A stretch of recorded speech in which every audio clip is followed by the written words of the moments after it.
There you go. Now, welcome back to the State of Cultivated Meat in Australia conference.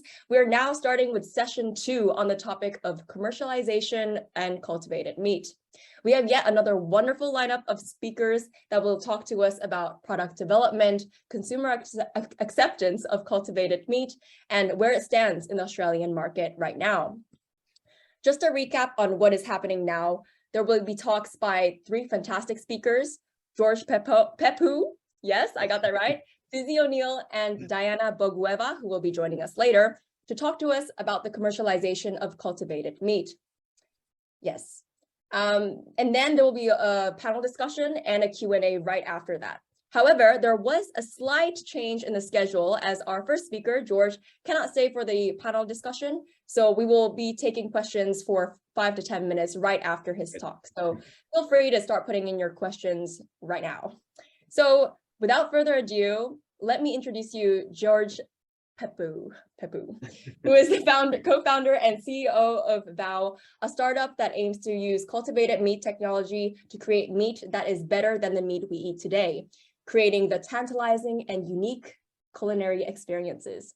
While studying biochemistry at the University of Sydney, George worked as a chef and then became a serial entrepreneur and inventor with over 30 patents granted. Wow, amazing. Welcome, George, and we're super happy to have you here. Awesome. Thank you for having me. Let me just quickly get my slides up and then we'll get straight into it. Cool. Great. So let's talk a little bit about what we're doing at VOW and where we're up to in general, and a bit of a teaser for the end. If you're someone who is currently studying, I'll be giving you a bit of a teaser about our new grad program that we're kicking off at the beginning of next year, and that will be up on our website on Monday next week, taking applications. So if you want to get into cultured meat, now's your chance. Regardless of your background, it's not just science and engineering, it's all disciplines. So you've been talking all day about cultured meat and cellular agriculture. I want to talk a little bit about why we're taking the approach that we're taking. And of course, everyone knows the problems of animal agriculture, the intensity of it, the issues with ethics, the environmental footprint of it, and the fact that people really like meat. All of that is known. All of that is really apparent, especially being in such a meat-loving country like Australia. One of the troubles with animal agriculture is it has this really big stretched out global value chain. It has often feed crops being produced in one country, shipped to factory farms elsewhere. Animals are often shipped very long distances to processing, and then those end products can be shipped across the world as well. And so I was in Singapore yesterday, and there was a distributor we were with who sold a huge amount of Australian beef and lamb. They also have an outlet in the US. They basically exclusively take Australian and New Zealand beef and lamb and ship it all over the world. Agriculture is this very long and extended value chain that has an enormous environmental impact.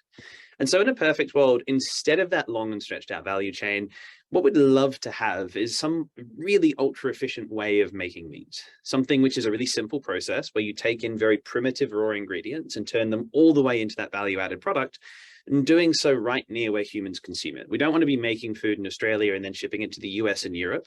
We want to be making food right on the doorstep of where people eat it. I want to power that whole system using renewable energy.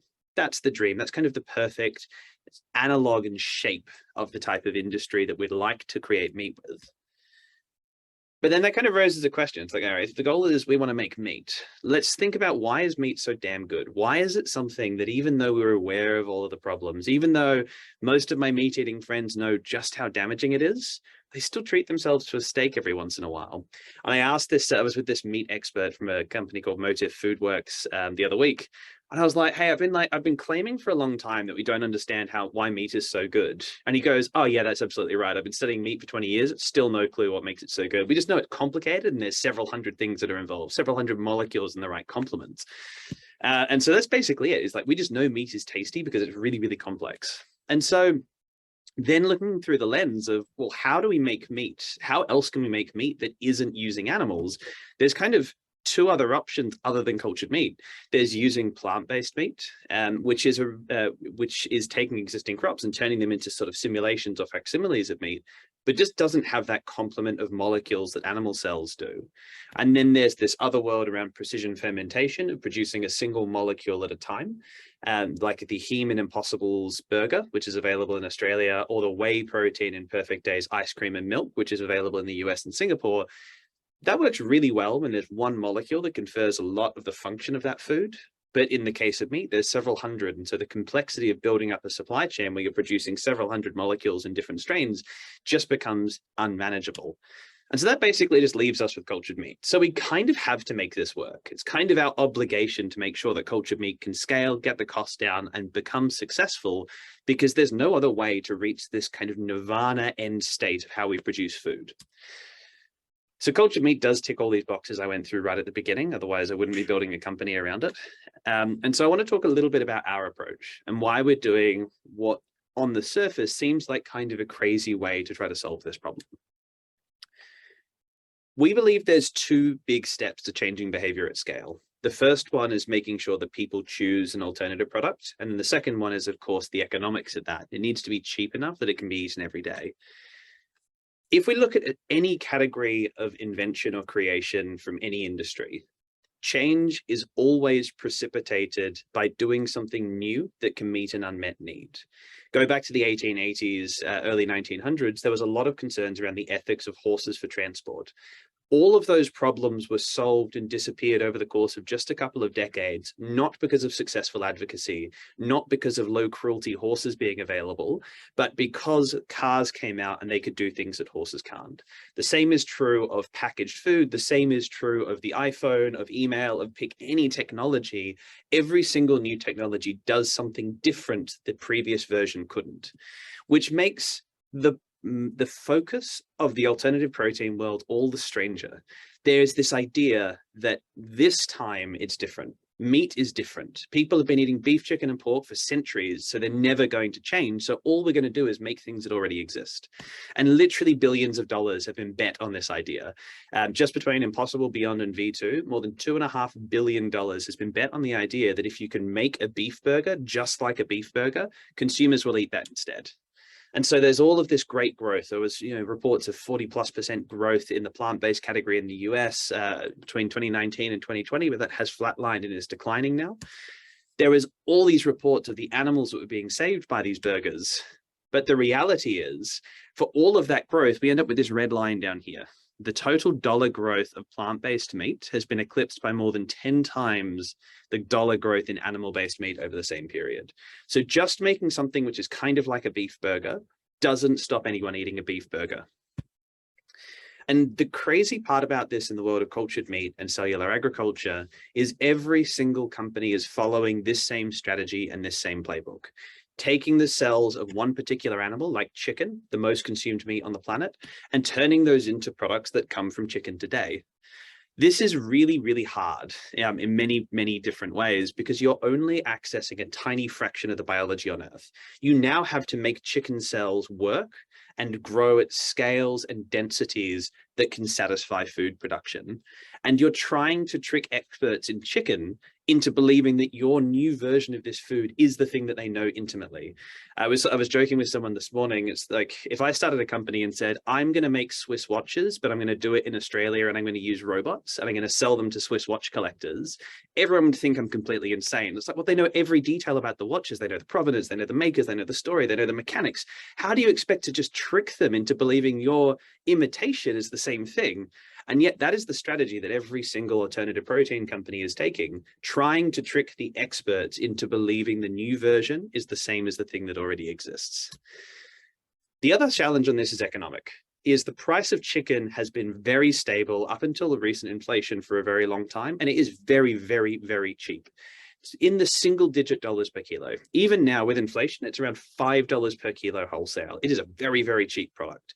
To scale up cell culture, and this included packaging, distribution, everything, to scale up cell culture to these price points or to reach these price points is approaching the physical limits of that process. And you need to do that on day one to sell a product. And you need to emulate and replicate all of the nuance of the experience of eating chicken, the good and the bad parts. So this is a really incredibly tough challenge, full stop. So our approach is quite different. The first thing we do is we don't replicate anything that already exists. We make new foods that people choose selfishly because they're tastier, more efficient, tastier, more nutritious, or more functional than meat that animals produces.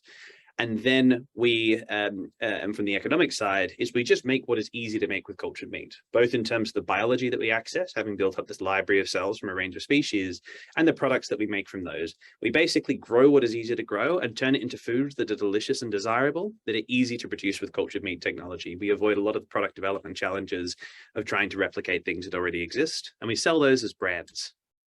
And so our entire logic as a company is don't make what already exists, but make things that people choose selfishly because they're better, tastier, more nutritious, or more functional, not because they're the same.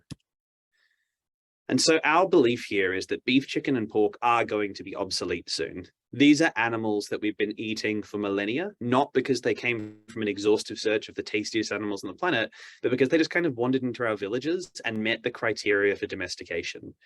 There's no good reason that 100 years from now, with mature cultured meat and precision fermentation technology, that we won't have invented better foods. And so you're probably wondering, what on earth does this crazy world look like where we no longer eat beef, chicken, and pork? We've always eaten those. And the answer is here. The answer is this bowl of Cheerios. I'm sure everyone in the audience can imagine what a Cheerio tastes like, the way it crunches, the way it sounds when you pour the milk on it. And if there is anyone, please drop it in the comments. No one's been able to do this so far. Who knows the 5 grains that go into a Cheerio? And almost no one does, even if they're in the food industry. They often go, oh, would it be this one or this one? But that is the type of food that is prevalent across our food system. It is brands that we understand the flavor, the experience, and the reason you would choose that branded food because of the long association and the many times we've eaten it over our lifetime. The same thing will happen to meat. 50 years, 20 years from now, you'll be buying meat as branded products that aren't just a direct replica of beef, chicken, and pork, but something way, way more enjoyable and something that you're choosing because it's better for you and your goals. So how do we do this at VOW? We make many different products. We don't just make 1 or 2. We're building an entire suite of different products that animals can't produce, whether that has a better nutritional profile or flavor. Oh, let's see if someone got it right. Wheat, rice, oats, corn, and barley. I can't remember if rice is in there. I have a vague feeling it may be canola instead of rice, but good guess, Jay. That was a good one. You're pretty much the only person who's been able to name 5 grains, full stop. I often struggle to do it when I try to remember them. So we make many different products that animals can't. We sell those products as brands and we target those to smaller segments. And so you kind of can think of what we're doing at VOW as this sort of Swiss cheese approach to the market. If this whole market is chicken, rather than trying to take it on head on, we pick off motivated groups of consumers that are driven by something other than eating chicken. And this kind of sounds crazy at first. I'm like, what we're going to do is make new types of meat and we're going to introduce them and they're going to become mainstream. But this has happened many times before. This has happened with products like pork belly. In Australia, actually, this happened with ribs over the last around 20 years. In the early 2000s, there was a restaurant that started in Sydney that briefly expanded nationally called Ribs and Rump. The reason that restaurant was established is because they used to get the ribs for free from butchers because they were a waste product. So they started selling them in this sort of high-end specialty dining, which then moved, which the mid-range chefs looked at and thought, oh, I could put ribs on my menu. And then that moved into everyday dining, being available at places like Ribs and Burgers, which are basically quick service restaurants, and then ended up in supermarkets. And now per gram, ribs are one of the most expensive meats. Same thing happened with sushi and sashimi in the US during the 90s to now. Went from being literally illegal and the butt of jokes all the way through to being so mainstream that it's available at Walgreens. And so there are many examples of starting at this high end of dining and moving down to mass market products. And so at VOW, what we're doing is just setting out to build this house of brands, doing this again and again and again, building up this wide portfolio of products. Just in the same way that companies like Mondelez own everything from Cadbury to Oreos, VOW is ultimately going to be an organization that has this huge number of different cultured meat products, which you and your friends and your family will be eating because you love them without even realizing that they're connected to one another. This is how we believe we're going to create consumer change. So let's just quickly talk about our roots as a company. We're just over 3 years old now. And 3 years ago, we started in this dinky little lab that we essentially borrowed, let's say, borrowed from my current employer, Cicada Innovations in Sydney. We stuck a biosafety cabinet in there. We started doing a little bit of work. We were able to raise some money and start to build a team. This was our team in December of 2019. There wasn't many of us. This is our team in October last year, and we're now over 60 people. It has been a really fast and exciting journey, and I'm incredibly proud of what we've achieved. Today, we are at a point where we're preparing for launch. And so this is literally from this week, working with a chef in Singapore. This is our first product, which is called Morsel. I won't tell you any more about it than that for now. And he cooked it up with this beautiful larb salad, served it with this really, really lovely foam, tom yum flavored foam. And it was genuinely one of the most exciting dishes I've ever eaten. It was absolutely ridiculously delicious. And this is the way that the first customers on the planet, these type of really high-end experiential dishes, are going to be the way that the first customers on the planet experience a product from VOW. And this is the first of many different products that are in our pipeline that we're developing today. We're also home to one of the largest factories in the world. I tried to find a photo which gave you a hint of what it looked like. This is one of Jasper mopping the floor last week without showing too much detail. We're officially launching this next month, but it is, as far as we know, the largest operating cultured meat factory on the planet right now. And we have been producing here for the last few months, and we are on track to be producing commercially by the end of the year with the goal of launching in Singapore. One of the massive learnings that we've had over this time, let's quickly do a time check. Good, I'm right on time. One of the massive learnings we've had over this time is just how impactful inexperience can be. And I share that with this audience especially, knowing that many of you are likely to be students and likely to be thinking about what your career will be and if you want to work in cellular agriculture. The young, energetic people that we point at a problem and they have the inexperience to not know what should and shouldn't be possible are the ones that consistently deliver the impossible for us. Jasper, who was back here mopping the floors, he's an engineer from the Netherlands.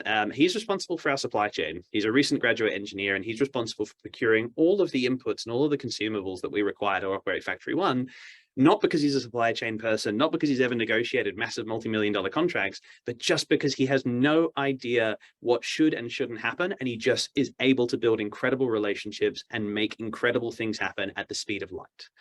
And this has happened across basically every single team that we have. So we're scaling up, bringing in sort of young, energetic people and throwing them at really, really hard problems so that they can have a massive impact on VOW as an organization and the trajectory of cultured meat in Australia and around the world. So next week, we're launching a new program, which is called our Graduate Accelerator. We're opening this up for applications, and we're going to be starting this in February 2023, recruiting roughly 6 to 10 people across all disciplines, when we do open this up. And we're very open-minded to expand that if we have incredible candidates. So it really doesn't matter what you're studying. It could be arts, it could be economics, it could be science. We're recruiting the best, the brightest, the highest aptitude and the most passionate people to come and work across every single part of VOW and to get involved and take ownership over some massive and enormous problems and programs that we're working on. So if that is interesting for you, keep an eye on our website or follow us on social media and check it out, get your application in. It is, of course, paid, and it's a 6-month program with the intention of converting everyone into full-time roles in specific teams after that. Huge thank you. I'll stop there and happy to take some questions now. George, that is fantastic. Thank you very much. That is a wonderful opportunity, and I think a lot of people in our alternative protein community would love to take on that on board. Very exciting things. Yes, so we will be moving on to questions Q&A, so definitely send in your questions right now. Jay asks if that program is open for international students. Yes, but I don't believe we can sponsor visas for graduate roles. I think we can only sponsor visas if you have a PhD. But that said, if you're under 30 and from one of the countries that can get a working holiday, we've done that before. So yes, it's open to international roles. I don't believe we can do visa support, to be fully transparent. Okay. Who do you think, there's another question. Who do you think will be the main consumers of cultivated meat initially? Will it change over time? Yes, absolutely. So pretty much with any new food that enters mainstream consumption, it starts off in this exploratory, almost avant-garde part of fine dining. So again, using the example of sashimi in the US, when sashimi was legalized, it didn't go to supermarkets, it didn't go to quick service restaurants, it wasn't available in your local food court. It was available in a very, very small number of high-end Japanese restaurants in places like LA and New York, and a very small number of avant-garde modern fine dining restaurants in those same cities. And that is where the mid-range chefs go for influence. And then they start to put it on their menus and it cascades from there. And so the same people that are eating at those, your foodie friends that are going out and trying weird new stuff, and they come back and they're like, oh, I tried pigeon yesterday and it was amazing. They're the types of people that are going to be the first consumers of cultured meat and of the products that we're creating at VOW. Thank you. Also, thank you so much for clarifying that, because I think at the beginning we think, oh, maybe isn't just for rich people, but no, we're saying this is initially the idea, but then it's going to be more and more accessible. Yes. And for everyone. So that's fantastic. Absolutely. And the reason for that is we need to be, in order to be able to scale and execute as a business, we need to be a resilient company that's independent of external money. We're fully funded by investors. Every dollar we spend as an investor, a dollar an investor has given us with the goal of achieving commercial outcomes. The sooner we achieve commercial outcomes, the sooner that we can be spending our own cash flow to move into more mass market products. But we established VOW to feed billions, and selling high-end fine dining avant-garde stuff is not going to do that. And so it's all about using and reinvesting that money to create really mainstream, amazing, no compromise products. Sounds impactful. All right. Another question we have says, what has been the hardest part of establishing VOW? Oh boy. Is everything an okay answer? I think I would say trying to work out where it makes sense to take scientific risk has broadly been the most challenging thing. Science is a discovery process first and foremost, and so it's a very unpredictable process to manage. As a company, as a private company, we're operating on commercial timelines with commercial milestones we need to achieve. And so using scientific processes and doing things for the first time and discovering how to do things is an amazing tool, and we've had some great outcomes. We also have had to take moments of saying, actually, there's some really interesting research we've done here. Is this something that we want to incorporate into products now? Or is this something we want to continue with a view of doing it in the future? Should this be on the critical path for our company and our milestones? I've got that wrong many, many, many, many times. And I will continue to get it wrong many more, I suspect. But that balance of what do we need to do from scratch and discover in order to achieve our commercial goals versus how else can we solve for those problems? So that was definitely a really, really, it continues to be a really, really tricky challenge. Okay, and I think there's a couple more questions about the graduate accelerator program. Seems like everyone's keen. Do you consider applications of graduate accelerators outside of Australia? And the other question was, will the graduate program run every year? Yes, every year. And yes, absolutely, we'll consider graduates from outside of Australia. But as I mentioned earlier, unlikely to be able to sponsor visas just because of it's hard to do that with new graduates in general. PhD graduates is a bit easier, but unfortunately undergraduates are a bit tricky to sponsor visas. So if you can get to Australia, at least for 6 months, then yes, absolutely, we'll take that application. Perfect. Now, will VOW be the first company to launch a cultivated meat product at scale in the world? Which country do you see next in terms of green light on sales of cultivated meat? So, Jack, I hope so. That's what I'm working towards. I think we're on track to be the first ones selling at any meaningful scale, or very, very close to the first ones, which is quite impressive from a sort of small, scrappy Australian startup with a fraction of the funding of others in the US and Israel. There was a second part to that. Oh, the second country. So we're launching in Singapore. Singapore's a pretty great high-end market with a really, really collaborative and open regulator, which is why we started there. The second country, and you all need to keep this a secret, I would say is more likely to be Australia than anywhere else, but don't tell any other cultured meat companies because it's our little secret. But Australia has a very, very consultative, open-minded regulator. They've been incredible to work with. So Glenn Neal, if anyone meets Glenn Neal, give him a big hug from VOW. He's been sensational the whole way through. Oh, that is so exciting. Maybe we can collab sometime, get some cultivated quail at our events as well, of protein. Yes, sounds amazing.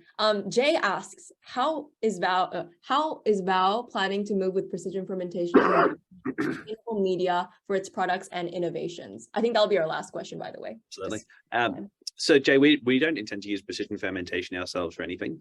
We only culture animal cells. We do buy some recombinant proteins as minor media components. The media that we use is completely animal free. None of the components are manufactured by us. It costs a couple of dollars, less than a couple of dollars a litre now. And so there's no need for us to invest in or develop capabilities in precision fermentation to bring products to market or to scale them. And so the short answer is we're not doing anything in precision fermentation and have no intention to it at any point. There's a lot of companies that are very good at that, and we don't need to be one of them. All right. Well, thank you very much, George Peppou. Thank you very much. Thank you. And I know you have somewhere to rush, so we appreciate you being here today. Thank you all. Have a wonderful afternoon. Good luck. Very excited to try your products. Thanks. Bye. Bye. All right, next up, we have Susie O'Neill talking about cultivated meat in the Australian market. Susie is the head of industry engagement at Food Frontier, an independent think tank focusing on the emerging field of alternative proteins in Australia and New Zealand. She is an experienced stakeholder manager and has held executive positions. Prior to receiving her MBA, she had an extensive career in the agriculture and forest sectors and has worked with and across primary producers, government, R&D, regulatory, and supply chain organizations. She is currently focusing on how to meet the needs of increasing protein demand. So everyone, welcome Susie. Take it away. Fantastic. Thank you so much. That's wonderful. We'll really look forward to sharing my presentation today. Hopefully I can manage this. How does that look? It says perfect. It looks good. Oh, fantastic. That is so great. I'm going to talk a little bit about Food Frontier and Food Frontier generally and what we do, and with a focus on cultivated meat, but also a little bit on precision fermentation as well, which is, you know, another important synthetic biology. And yeah, so see if the page goes down. Did you get the next slide there? Or are you still on advancing emerging okay, right, let's just see if we can go page down. Okay. No, has it gone down? I think use your arrows and go press on the next No, I've button. done that. Let me just go to here. How does, let's have a go now. Page down. Are we there? Yes, we are. Yes. Yay. That's so great. So a little bit about Food Frontier. We were founded in 2017, so about 5 years ago. And our work is to help business leaders and policymakers and others to understand and pursue the opportunities that alternative proteins can offer the industry. And you know, we actually focus on those of advanced manufacturing and synthetic biology. I'll just go here. And why do we do this? I'll do all these transitions. Our current production, or the world's current production and consumption of proteins, primarily from animal agriculture, contributes to the challenges that you see here.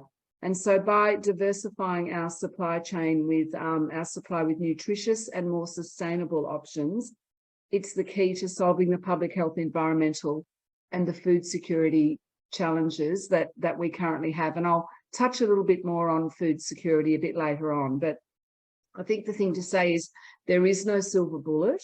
Alternative proteins like the ones that George is working on with VOW, and the plant-based meat products that are already in the market, they're going to form a solution to the future, but they're not the only solution to meet some of the challenges that we have. So ultimately, though, our world population is going to be 10 billion people by 2050, and the demand for protein is increasing at a rate that we need alternatives to help meet this challenge. So in terms of what is an alternative protein, there's the plant-based alternatives that you might have seen in the market today. There's the cultivated meat that this particular conference is about today. And there's also the products of precision fermentation, which I think may have already been touched on by some of the speakers here today. But we're focusing on these because they can be viable alternatives.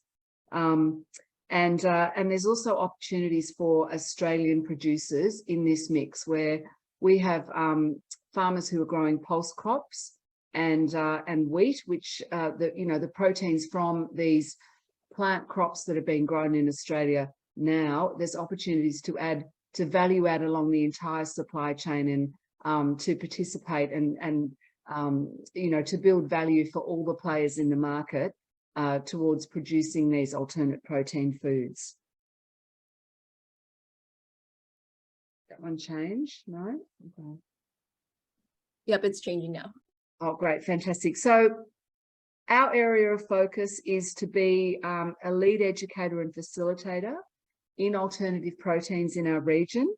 And we produce research. We conduct research and turn it into, use our insights and have some big reports.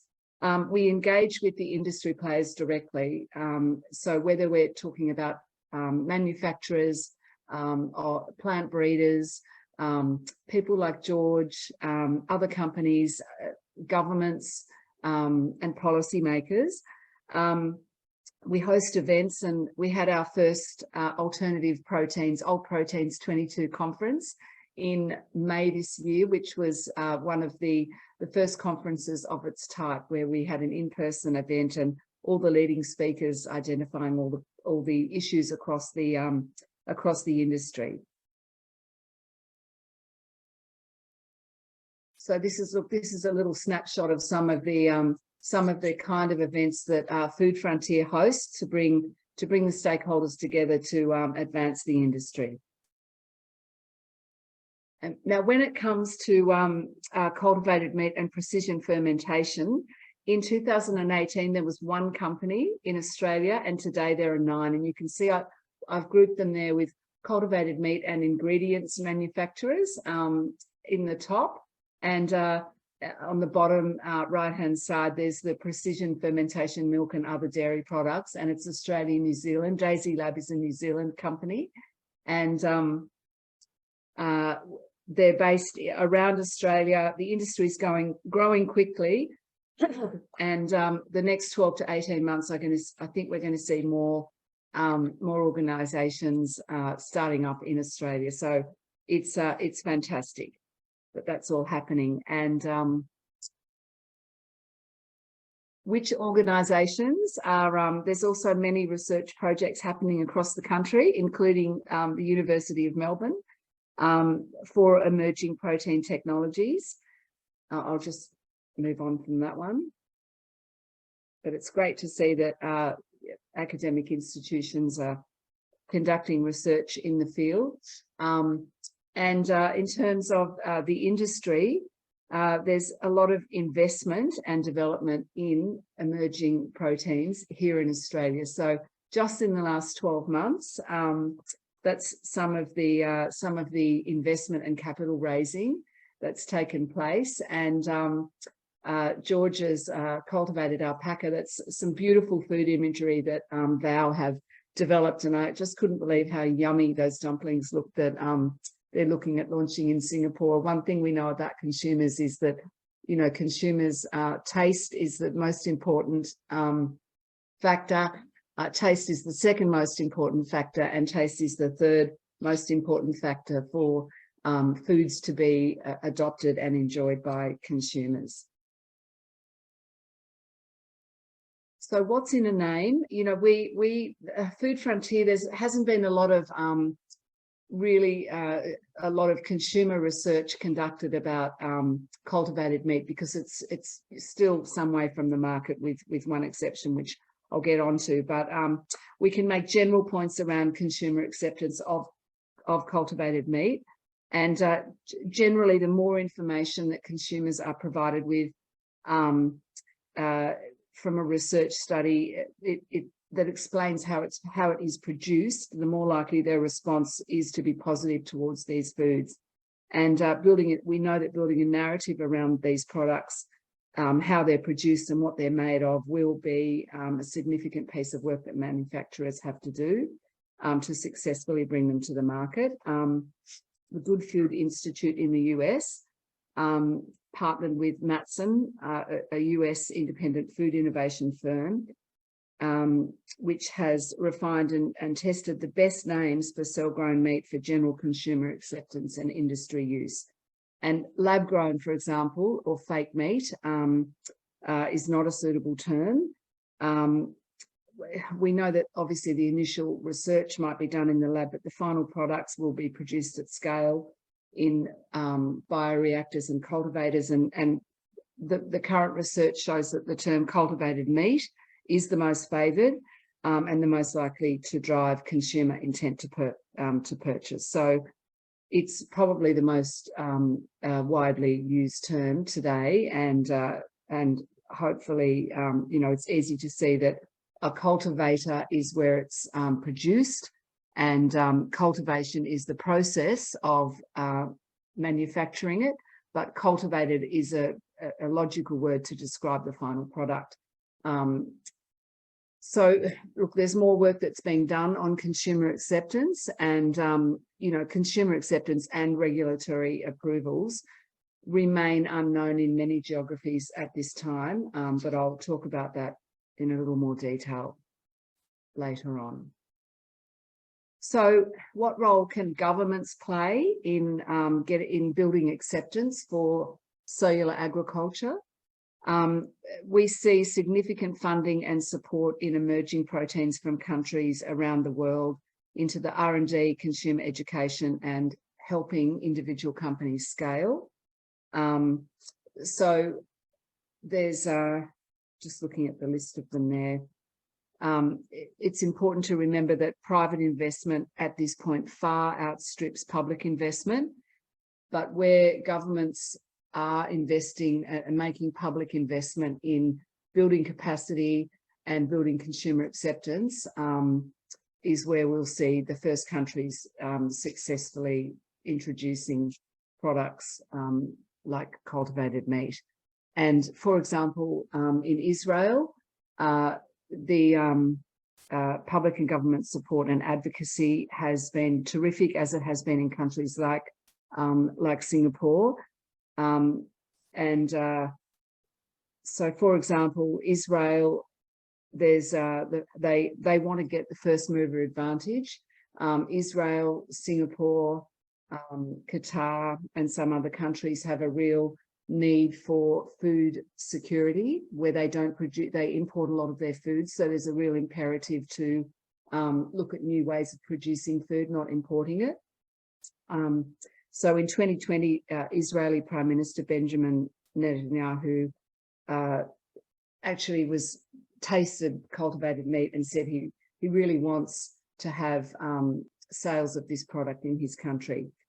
In Australia, we've actually had, we don't have any regulatory approvals yet for cultivated meat, but we've had organisations who've received funding towards looking at things like sugarcane being upcycled as a feedstock. So there's certainly been investment in Australia to support and grow these industries, but we need more public investment in help assisting individual countries, but also driving consumer acceptance for the products. Commercial success for cultivated meat. There is actually only one brand of cultivated meat that is currently available for sale in the world, and that is in Singapore. So it's again reflecting and supporting some of the words that George said about the path to the market is through food service, through the high-end restaurants, and then it will fan out through other channels for food as it becomes more popular. So the countries that are expected to have approvals for cultivated meat next, I love that George said Australia. It would be wonderful if Australia was in the mix, but until there's a product that's actually going through the regulatory approval process, we won't know what the timelines are. But we certainly see that Israel China, Japan, Netherlands, Qatar, and the US, and even the European Union. There are regulatory approvals being developed or in place that will allow these products to be evaluated and brought to the market. So I guess we have, you know, Australia has a limited population, and when we're looking at Australian and New Zealand companies, the success for their organisations is domestic sales through the retail chain, but also through food service, through the high-end restaurants. But the key to long-term success is actually developing export markets for the organisations that produce food here in Australia. And the logical location for those is in Asia, where over 50% of the world's population resides. So Food Frontier is actually conducting research to identify where the export opportunities are and what the barriers are. And we have identified the 5 Asian markets where right now the opportunity is seen as being the highest for growing export markets for alternative protein foods, including cellular agriculture, cultivated meat could be, and that's China, Singapore, South Korea, Japan, and Thailand.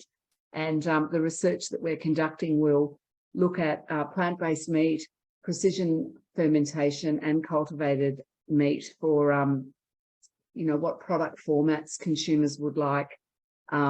We're describing what they are and examining what the, you know, propensity to consume would be, what the purchase drivers and consumer behaviours are, what the regulatory barriers and labelling requirements are, and so we hope to we'll produce a big report which will be due finished early next year, which will help Australian and New Zealand plant-based meat, precision fermentation, and cultivated meat producers, manufacturers, really assist them to decide how they're going to find export markets to grow their products. So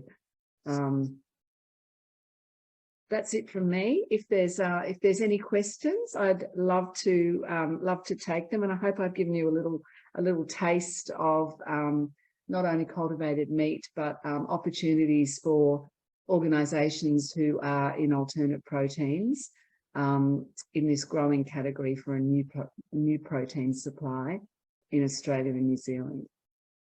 Thank you very much, Susie. I'm incredibly impressed that we have grown so much here in Australia, from 1 to 9 companies working on cultivated meat and precision fermentation. So that is absolutely fantastic news. And the work that you do today with Food Frontier, and so many organizations today, is absolutely critical for figuring out the markets, you know, to work with for cultivated, so that cultivated meat can be successful.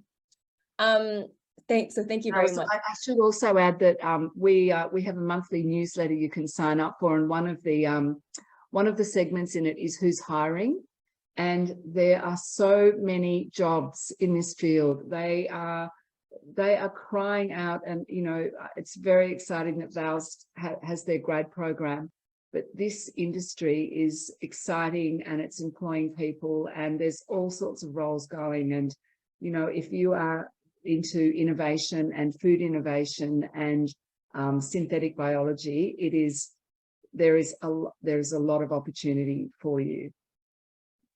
Absolutely. I think in the first session, we were talking about job opportunities as well, and this theme continues. The industry is looking for people like us to join and, you know, transform the food system together. Absolutely. Thank you very much, Susie. Thank you for the opportunity. All right, now let's move on to the third speaker. Oh, maybe we can change the share screening. Oh, I've got to stop. Gosh, can I do that? Let me just go down here. Thank you. All right, while that happens, I will also introduce Diana. Last but not least, we have Dr. Diana Bogueva, who talks about what Gen Zs think about cultivated meat. Very interesting topic.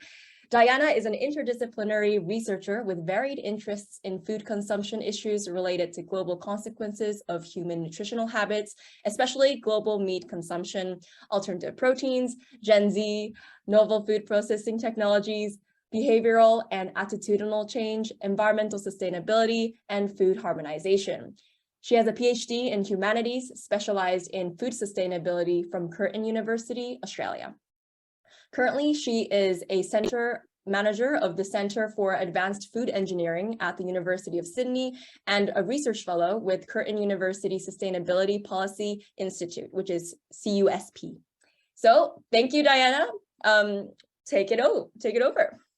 Thank you for inviting me. It's very exciting because people that I'm going to talk about are probably half of the audience. I will, it's not working, or it's working now. So I will structure my talk into 5 points, starting with the trends on moving away from meat, explaining why Gen Z is a promising consumer group, their attitudes toward cultured meat, and in comparison with the different alternative proteins. And I will finish with some optimal messaging to take away. So moving away from meat, it is necessary because the way we are producing our protein is simply unsustainable from environmental point of view in terms of greenhouse gas emissions, but also land use, deforestation, water pollution, and other issues associated with animal agriculture. It's unsustainable also from a public health point of view, and also from unsustainable ethically. I think that Susie O'Neill touched on some of these things in her presentation, so I'm not going to focus too much, but I want you to see this graph. This graph is a great source of optimism. We can see a total milk production around the world going up continuously. At the end of the graph, you can see there. And just in the last couple of years in this graph, we can start to see a dip below level of previous years, as Bloomberg, which sources this graph, is reporting the world finally is losing its appetite for meat. And you can see this graph. This is graph actually from my research with other colleagues from Curtin University. There is a visible signs, and we can see this particularly for 3 countries, New Zealand, Canada, and Switzerland. They have turned the corner in their meat consumption, reaching their peak meat, and where increases in GDP per capita is actually no longer associated with increase in meat consumption. Most notably, New Zealand decreases its consumption with 10 kilograms from 86.7 kilograms per capita in 2000 to 75.2 kilograms per capita in 2019. We can see this is because of rising desire for more flexitarian or reducitarian diet, and especially with the alternative meat trends, which George and Susie were talking about. This is opposite in the developing countries, especially China, where improvements in income levels have continuously led to more meat consumption, which is going to be another trend. Looking at this graph that I'm presenting you now, this is actually from 2020 Deloitte Global Millennial Survey. Is around millennials and Gen Z, but I extracted only the Gen Z part of this survey. It was conducted across 43 countries around the world, where this is also a great indication corresponding to the moving away from meat trend. We see that among Gen Z, according to the results, see in green, 35% of Gen Z reduced their consumption of meat and fish, and 90% also in green on top on this survey responded stated they are becoming vegetarian and vegan. These results explicitly show a clear dietary change and shifting in Gen Z's taste for meat. We know that in Australia currently we have 10% of the population being vegetarian and 2% vegan. And you can see the landscape for alternative proteins are actually very vital because they are vital for the future of food. They're in fact the building blocks of life. We need to produce more protein, and this needs to be done more sustainably and from more variety of sources to be able to feed the world and meet the environmental agenda. The industry started to prioritize these needs, and the trend is increasing. The production of alternative proteins is clear. You can see in 2018, we have quite a good number of companies involved in alternative protein production. You can see in 2019, they are doubled. And you can see in 2020, they are even tripled and can't be easily fit into one page. I'm sure that in 2022 will be a really difficult task to do. But looking at only cultivated meat, just from a couple of companies in 2018, companies are expanding, and in 2021 we have quite a good development and good number of companies present. Why all of these raising alternative protein strains are, interested, particularly in the opinion of Generation Z and what this generation does think about cultured meat. The interest in Gen Z is for several reasons. First, because of their size. Generation Z occupies 30% of the world population. In Australia, they represent 20% of the population, or 5 million Australians are Gen Z. Second, because of their generational cohort characteristic. You can see this displayed on the screen. Gen Z are different than any previous generation. They're pretty tech savvy. They started sliding screens before they even walked. Gen Z grew up with digital technologies, the internet, social media, YouTube, Instagram, Snapchat, Google. There is no barrier for them to obtain information, so they cannot be easily manipulated and influenced in one direction or another direction. All the information in the world is kind of on their fingertips. They want to know the facts themselves, they assess these facts, and this is what is going on with them, always informed. Gen Z is not only defined by technology, but is also the future economic decision-making, political and social change driving force. They are also powerful, they're connected with each other, no matter where in the planet they're situated, they're ready to intervene, break the status quo. They also are charged with the mission of social and environmental responsibility. They are spontaneously rallying on causes behind whatever resonates with them. We know they were following Greta Thunberg strikes for climate change. They're not afraid to demonstrate their strong view about the world. And finally, and most importantly for us, because Generation Z is the explored cohort in relation to emerging food technologies like cultured meat and other meat alternatives, the plant-based analogs and insect-based alternative, algae, and everything we have as an emerging market. According to the American global consulting firm A.T. Kearney, cultured meat and meat substitutes are on their way to disrupt the multi-billion-dollar global meat industry. In fact, actually, this expert thinks that alternative meats will make up to 60% of the food market by 2040. Of this, the report estimates 35% of all meats will be cultured by 2040, and 25% will be a vegan replacement. And this is also evident from the Good Institute's reports in 2020. The alternative protein industry raised 3.1 billion in investment, which is actually 3 times more than in 2019. This is increased fundings actually comes an increased variety of new and innovative options beyond the current popular plant-based protein. And we saw this in the previous slides I showed you with all of the graphs, and also Susie O'Neill was talking about some of this, but despite this current and projected developments, the future of the alternative protein to a large extent actually depends on consumer acceptance. With the protein alternative and more varieties coming to the market, the most important factor for their success or failure would be what consumers think, want, feel, wants to eat, and particularly younger people who will shape the future food trends.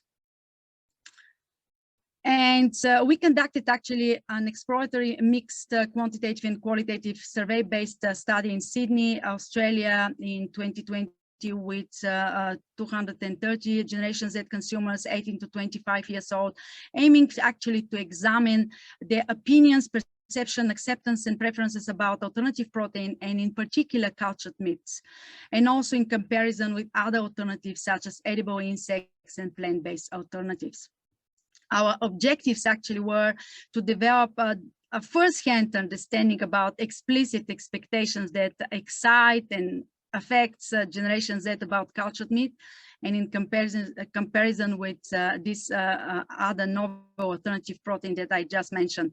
Understanding Gen Z, actually, the 30% of the world future buying and decision-making powers, attitudes, barriers, and drivers is very critical for the alternative proteins future. And Susie, in her presentation, mentioned about consumers, and this is one of the main future consumers that we have to consider. The relationship of Generation Z with cultured meat, according to the insights from our survey, participants went through their characteristic of being relentlessly curious about the building blocks of cultivated meat, and also their characteristic to a bravery, challenge the convention and be open to new food options, and as well as Generation Z being happy to consider all the new alternative options, but still to stay happy with the status quo. I will tell you more about this. But what exactly Gen Z consumers want taken into consideration? Are they ready to embrace alternative proteins, and whether the food futures is in Gen Z's hands? Generation Z were divided into against and pro cultured meat. The against described cultured meat as another thing our generation has to worry about, and question the motivation of those people that are developing the industry. The Generation Z perception in our research categorically were not in favor of cultured meat, with 72% of the participants were not ready to accept it. This was due to different concerns, including personal and societal concerns. Personal concerns were related to anticipated taste. Susie mentioned taste, and taste, that is true. And the fears of disgust concerned about healthy and safety. The societal considerations were related to worries that eating cultured meat would be in conflict with perceptions of gender and national identity, and also to whether we need at all to accept the need to consume cultured meat, and whether it is more sustainable to consume it. Generation Z value Australians' reputation as a supplier of quality livestock and meat. In fact, one of the best in the world, according to their opinion, and many viewed traditional meat eating as being closely tied to concept of masculinity and Australian cultural identity and Australian pride. Some were concerned about the animal themselves, particularly the ethical use of animals for food production.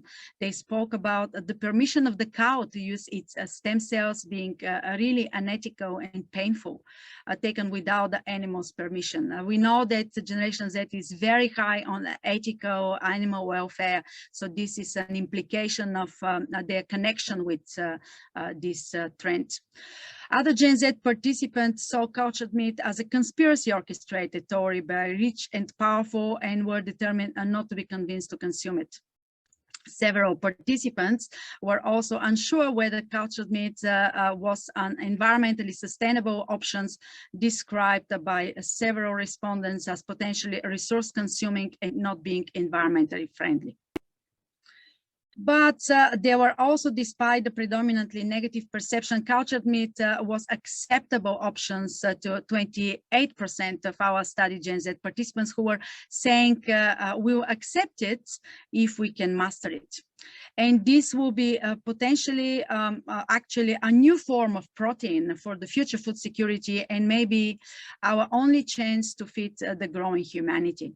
They describe the investments in cultured meat as money invested in a good cause or for a good cause, and a smart move by people who are advanced thinkers. After that, we decided to compare cultured meat with other alternatives, and Gen Z divided themselves into 4 groups according to their opinion. These are displayed on the screen. So pro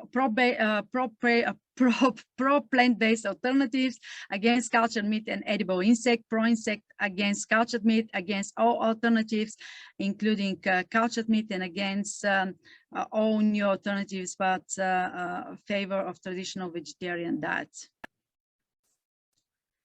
Let's start with plant-based alternatives. So plant-based meat alternatives, or known as meat analog, fake meat, and etc., were preferred by 35% of the participants in our survey.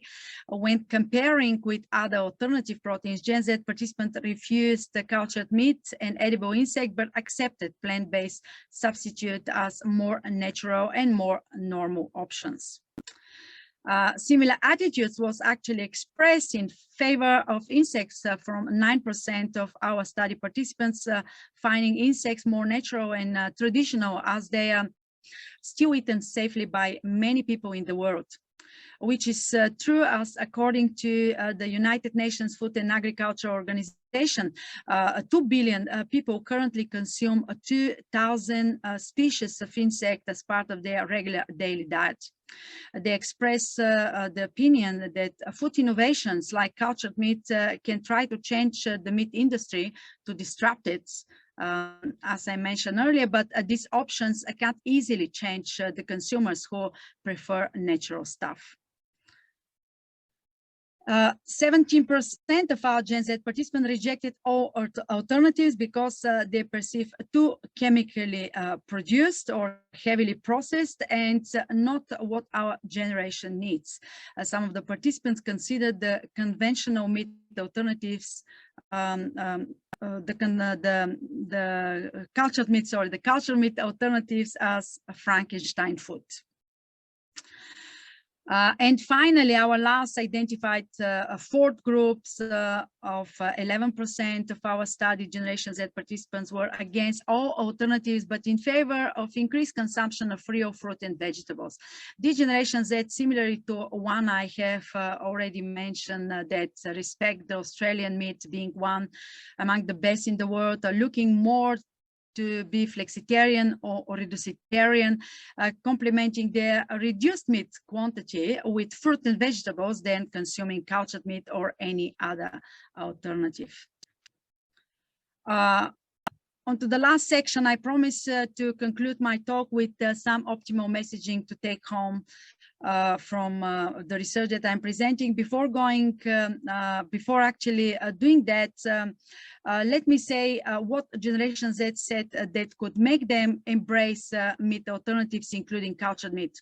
Top reasons are broader sustainability concerns, including environmental impact and contribution to climate change. This was actually the most preferred answer you can see on the screen, preferred by 59%, almost 60%, followed by specifically resource depletion, 44%, and health concerns, 43% of the respondents. The rest you can see also population growth related to food security issues is of worry to 40%, animal welfare to 24%, the fashion trend 22%. These results confirm actually that Gen Z is anxious about the natural environment. It is likely to adopt an eco-friendly lifestyles. Also with COVID-19, cultured meat may also soon be perceived as safer and not posing health risk because it is produced in a virus-free, sterile environment where no antibiotics are used. We'll see this. What conclusions to take home? It is clear that if we need the Generation Z consumers' acceptance, we need their opinion to be sufficiently vetted. Generation Z consumers want a clear assessment of the environmental impact of cultured meat. What type of energy is used? Is it fossil fuel or renewable energy?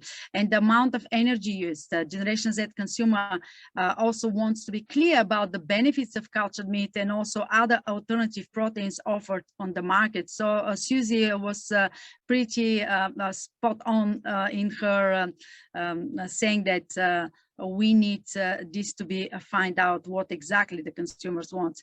They also want transparency of ingredients and production methods. They need to know where the ingredients came from. Are they too chemically processed and associated with genetic engineering and modification, exposed to special chemicals, manipulated of some sort? What are they based on? Some extra nutrients, vitamin, proteins content, amino acids composition, minerals, and other benefits. Are they secret ingredients added? And all of this, Gen Z consumer wants to be engaged. They want products with awareness of health benefits. What are the health advantages of the future meats? Consumers, Gen Z consumers want products with animal welfare consideration, whether the animal welfare and dignities are met. Consumers want superior taste and quality product to impress their palates and be convinced to consume. Also, the availability and cost and the affordability could be also taken into consideration. They're open for consumer engagement also in this respect. Environmental, animal welfare, and health concerns may influence a broader section of society to embrace cultured meat and other alternative proteins with its power. As an emerging new consumer generation, Z, I believe, is definitely putting the future of cultured meat under scrutiny. And we must watch them. If cultured meat and other alternative proteins are to replace livestock-based proteins, they will have to be emotionally and intellectually appealing to the Generation Z consumers. Thank you. Thank you very much, Diana. That was really insightful. I think I was really surprised to know how, the percentage of Gen Zs who are not willing to try cultivated meat as of yet. But it does make me hopeful that there are many of us who, relentlessly curious Gen Zs that will embrace meat alternatives. So awesome. Thank you very much. All right, now let's move on to the panel discussions. So if you have any questions, submit them in the Q&A section and I will ask them for you. All right, so let me get started. Actually, yeah, okay. Susie, are you there? Awesome. Yes, Susie there. Yes, we're all here. Fantastic. All right, now I have a question. Okay, right here. It says, given the successes of other alternative proteins such as plant-based meat, are there lessons we can learn for the successful commercialization of cultivated meat? I think this is a question for both of you guys. I can speak firstly that there's about, we estimate between 300 and 320 brands, or I should say probably not brands, individual food products in the supermarkets today that are plant-based meat. And again, the biggest thing driving the success of them is taste. People want them to be tasty and they want them to be priced well. So, those lessons about why people eat food generally have to be applied, whether it's an alternative protein in the form of plant-based meat or cultivated meat. We've seen plant-based milks be very successful in the market.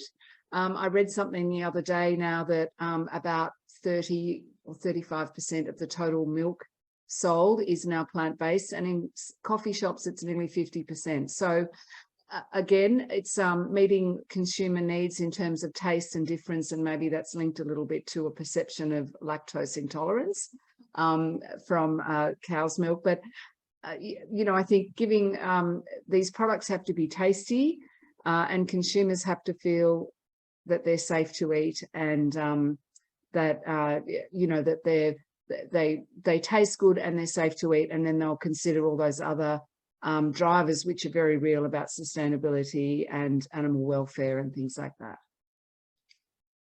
Yeah, I can only add that in 2019, I was calculating how many there were on the market. There were 50. In 2020, there were 150.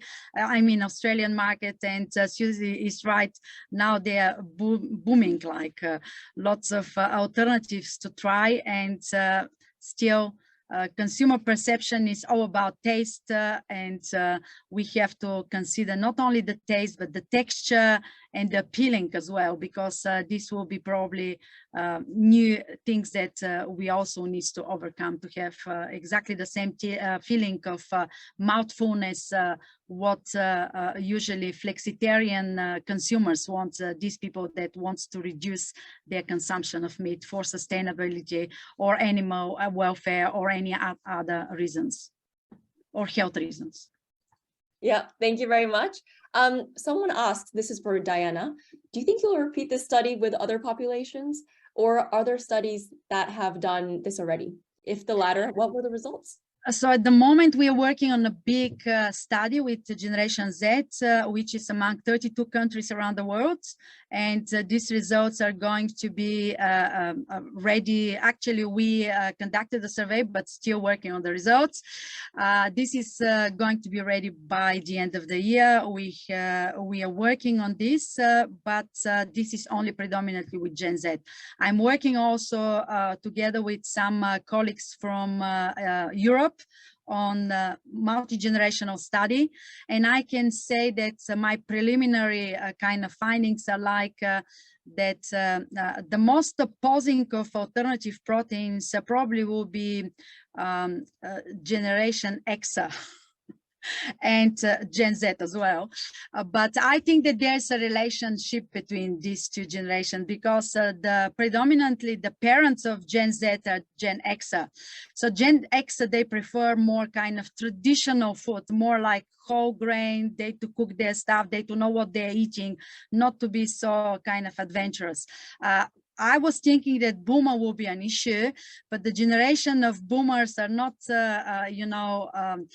having this issue, because they want to do whatever their grandchildren does.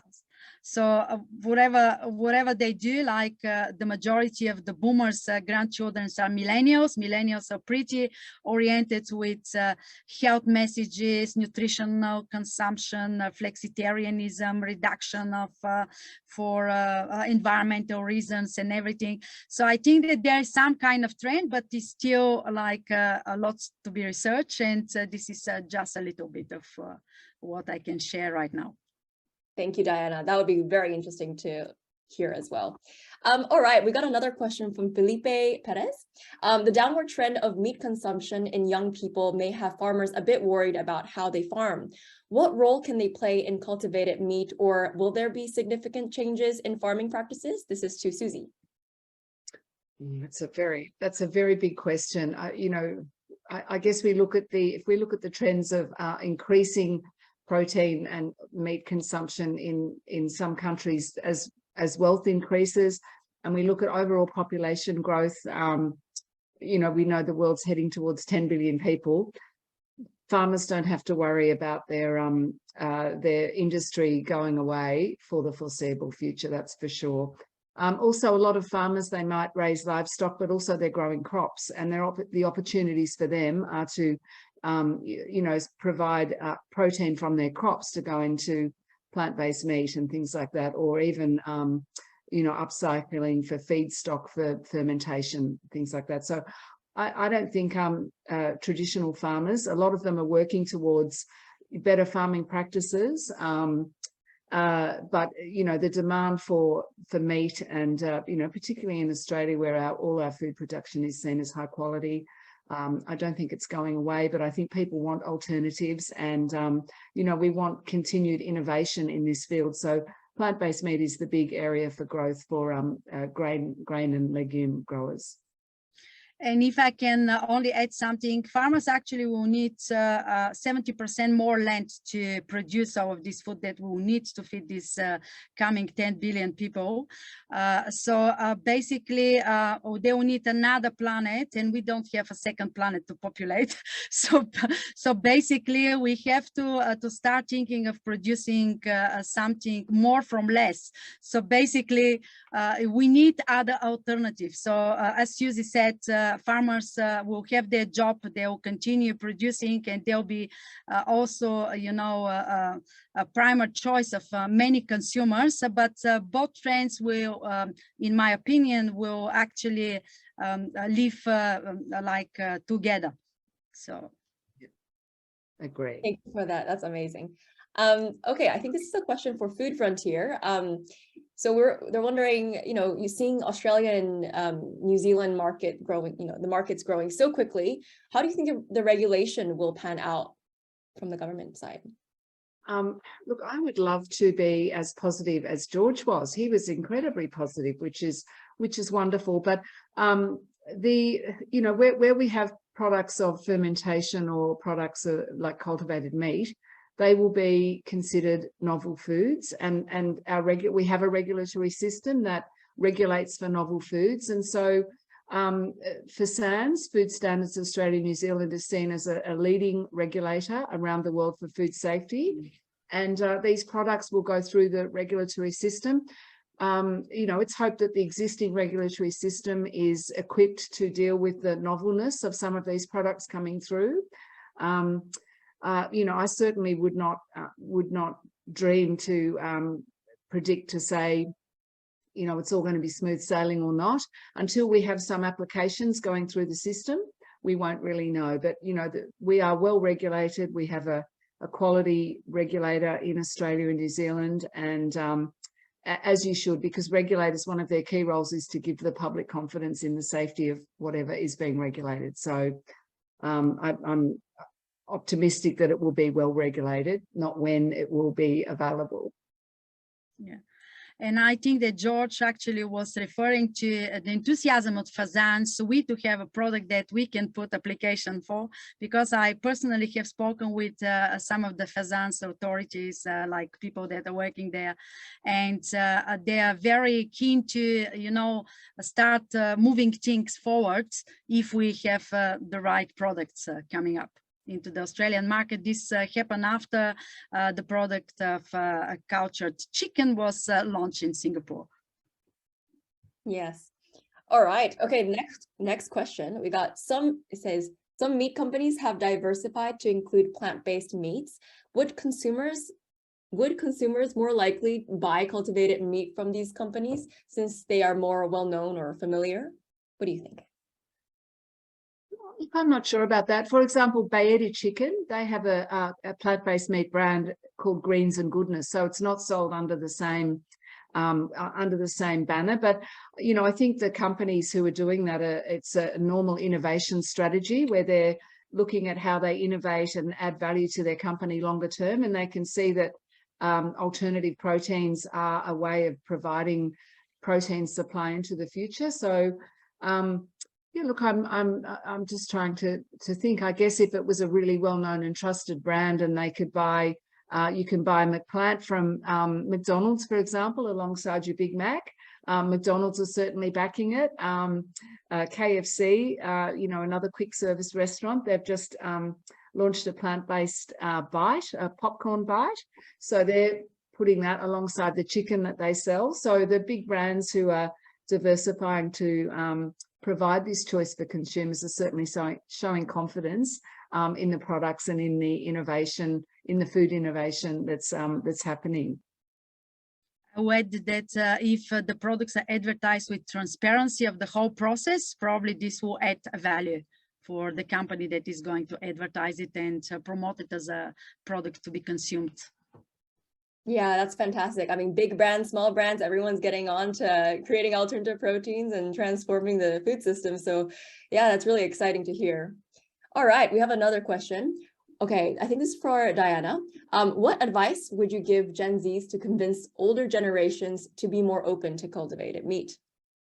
Gen Z actually very open to different things. So I'm not sure if probably you are familiar because half of you are probably Gen Z, but they're more open about diversity.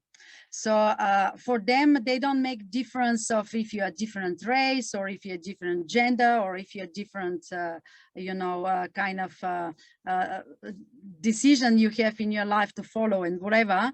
So they're open to everything. So they're open to trying new food. Don't take me wrong that they're not open to try new food, but this food needs to be carefully kind of given to them with all of the consideration that they have concerned about.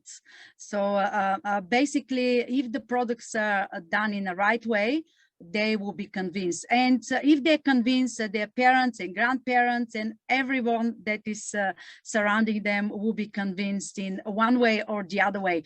So the marketers and actually industry producers, they have to be very careful of their messages and how they're going to position their products on the market for Gen Z and for other generations. But they will play a role, definitely. Fantastic, thank you. Now we're getting families involved as well. Nice, we're transferring the food system, great. Okay, so we got a question from Jack Archer. Processed foods typically has unhealthy connotations. We are encouraged to eat whole natural foods, etc. Will cultivated meat be good for us despite being highly processed, or is it highly processed? Go on. This is for Susie, or? I don't know, probably Susie, maybe Susie? It's a difficult question. I mean, often with cultivated meat, it's actually meat. It will be cells of meat. So in some ways, it will be more like, you know, mincemeat that comes from a cow versus mincemeat that is a cultivated meat. They'll probably look and feel and, you know, appear very similar. You know, when it comes to plant-based meats, they are more processed, but often the market that they're comparing with would be a fish finger or a chicken nugget that's crumbed. And the alternative now is that you can buy a plant-based meat product that has a similar, you know, nutritional profile as the equivalent in the meat aisle. So, you know, we're starting to see a few sort of chunks and strips type products that, again, they're more processed than a chicken breast or something like that. But where, you know, consumers, where it's, you know, manufacturers are working towards what they're saying are cleaner labels, so less ingredients, recognizing that that is something consumers want. But there is some level of processing that plant-based meats are required to go through. And, you know, consumers, if it's well labeled and consumers then can make the choice about what they want to buy and read the label to see, you know, what the ingredients are. So, you know, information is power, and people can make a choice based on what they want to buy. Thank you, Susie. Yeah, all right. Absolutely. And I think that cultured meat actually will be less processed than compared to any other, because basically, as Susie said, it's from cell. But the problem will be the appearance. So this will be the major things, how this will appear, because chicken nuggets appear in one way, but at the moment, cultured meat is not appealing. Thank you. Okay, I'll go to the next question. It has 3 likes, so I'll go to that next. What role do you see restaurants in encouraging consumer acceptance? Would you like me to take that one, Diana? Yes, please. We know that food service is the path to, you know, consumer awareness. So, and reiterating what George said earlier about the really high end, for the really novel or avant-garde type foods, it might be at the higher end, but, you know, food service is where buying a mint plant today, for someone who hasn't tried the plant-based burger in the supermarket, they might now have tried it at McDonald's and they'll see it in the supermarket, so they'll give it a go. So food service in, you know, its various forms, whether it's quick service restaurants or, you know, through catering or through the high end, is the way that consumer awareness is built, and then into the supermarket. They only have to monitor this, have it a goal to be repetitive and not only once. This is the only things I can suggest. So there is a room to improve the services in this direction. I see. Very interesting. Okay, I got two questions, the same one, so I'll ask this. Does Food Frontier have any research openings or training programs or grad programs? We often have an internship, so it's worth. We don't actually have. We've got 2 interns with us at the moment, often in comms and helping with content and research. And yeah, so it's worth. It's certainly worth talking to us. We I think our contact details were on my presentation, or we can certainly provide them to you. But we do have opportunities coming up. It's not really a grad program, it's more of an internship. So there are a lot of opportunities for us to get involved. Fantastic. Thank you. Okay, I'll move on to the next question.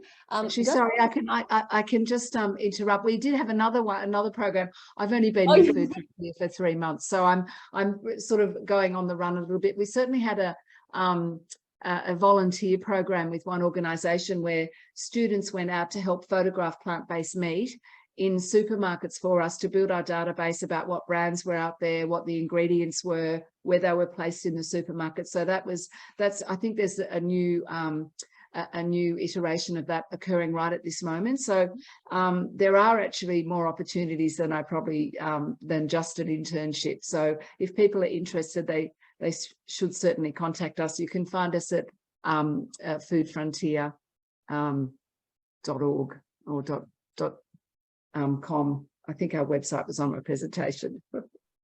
We'll put the link in the comments below. So oh, fantastic. Thank you. Maybe someone get on it. Awesome. Maybe we can do a collab sometime with the Alternative Protein Initiative, get students on board as well. Fantastic. All right, another question. Does alternative protein companies rely on universities or a third party for research resources, or do they have their own research and development team? Well, it's a mixture. Where there's publicly funded research coming out, that can certainly be available to companies. Different companies have different approaches, and I've been around visiting a lot of the plant-based meat manufacturers over the last 3 months, and there's in-house development in them.